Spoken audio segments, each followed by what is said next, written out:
office. Search out sila sa kwan. Kani akong nakita nga naisip sa technology ato nga gamit sila chat GPT.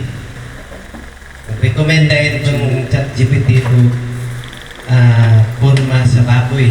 Kung itong yung pariyang ginitanan ba, kung gamit ang chat GPT, kung pariyo na tanan mo itong na antipara, na yung accessories. And we discussed kung nga murag pasig magkasal, ano ba? Nangyit dito. So, mo ito nga nangitan mi dito o accessories na murag dili siya sa bukid nun.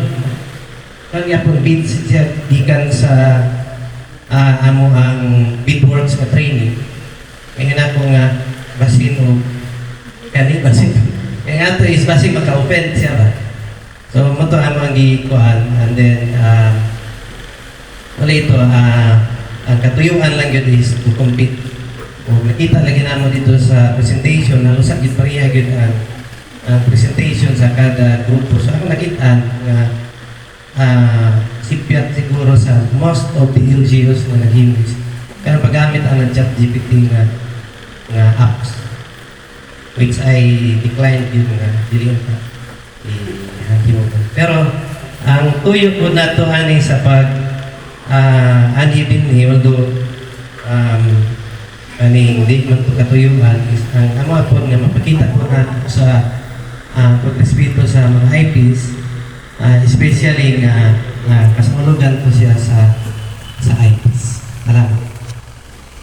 Dispensa kung na-offend namo ang katong mga event kay amo alang katuyuan kapag attend sa Lechon Festival or sa Lechon Contest mao lang katuyuan nga kanang mudaog mo participate not knowingly nga kanang nakalapas tayo. So tinuod wala gid mi honest mistakes ito among nahimo nga gusto lang yung participate in line with the kaamulan nga mga activity amo lang yun siyang ikuan ba i-jive sa kaamulan.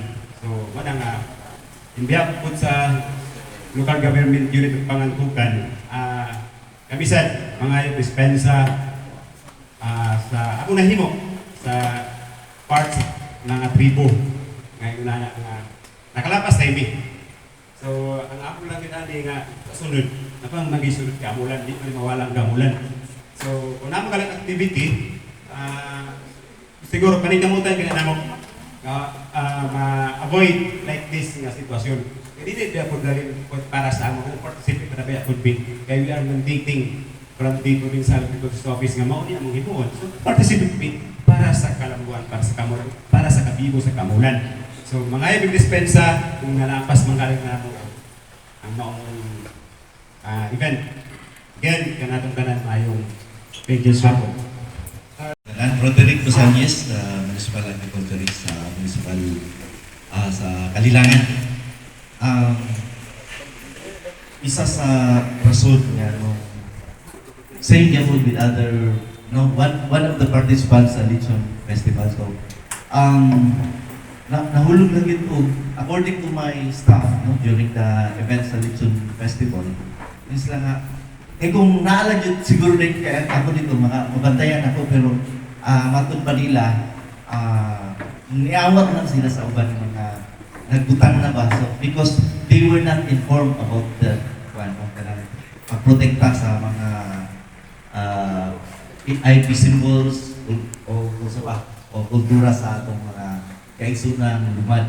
So sa amo igo lang mi nag-participate dayon tungod kay wala na sayod ang staff kami po wala na sayod so nakahimong mi kaya nakalapas mi ba sa inyong kultura. So ang amo lang is makahipig pa sa ilo o I hope na naapay series of IEC para tanan makabalo kay gamay lang yun kayo ang kabalo especially for us nga mga non-member of one IP kay dili tanan nakabalo so manang agyo na mo ato sa siya event a day before the kanang Lechon Festival murag ito sa MGC sa Municipal Agriculturist niya they come up na ganyan as giningon ni Ma'am Lalit nga murag kalitan niya bug pa nga oy magtidugang nato ang kanang best dress lechon.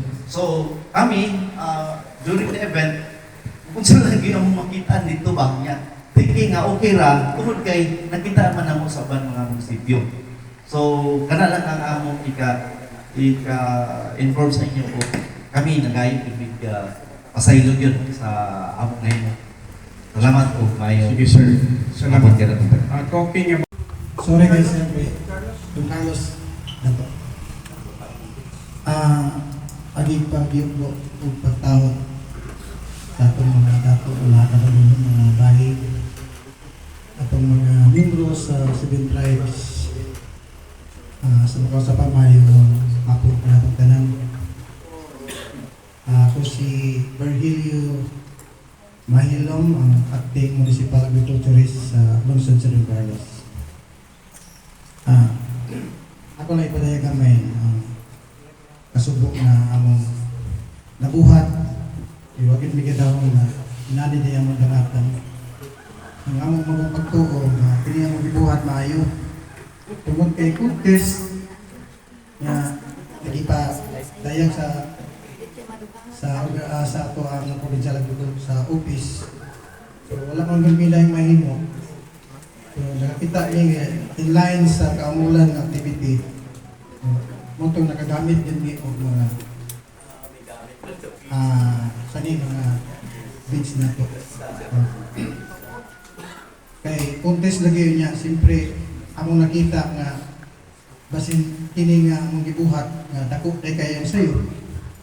Motong among nagamit yun ang mga materials. So, diya po na mo nakita. Since learn din po na mo niya karon yan usahay ang gamit ko sa wala lang yung una-una. Pero karon na-realize na ko kalaanon yun kayo. Kini nga mga mga materials nga usahay, wala ng sako. Nga magamit ko, pero karon ako na yun ang tagagong importansya.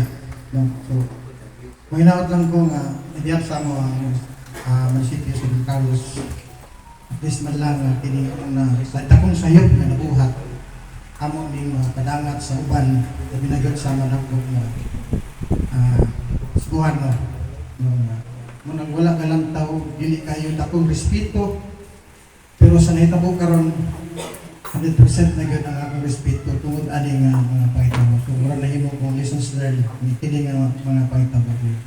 Minaot ko ang among takong pasaylo sa mga takong nabuhat na mo inyong dawaton kay wala gyud bigadahon nga inili gyud ang mahitabo nga taliwala sa nga wala ligan ni ayon wala ni alayon sa maong inyong sa tribo. So muna ako gigay na mo sa iyo mahinaot ni nga sa sunod dili na naginamo ni mahimo buhaton gani ako ning ihatag sa uban nga kining among dakong sayop ng murao balik lang taon nga dili gid mayo. So inana na siguro daghang salamat may hapon sa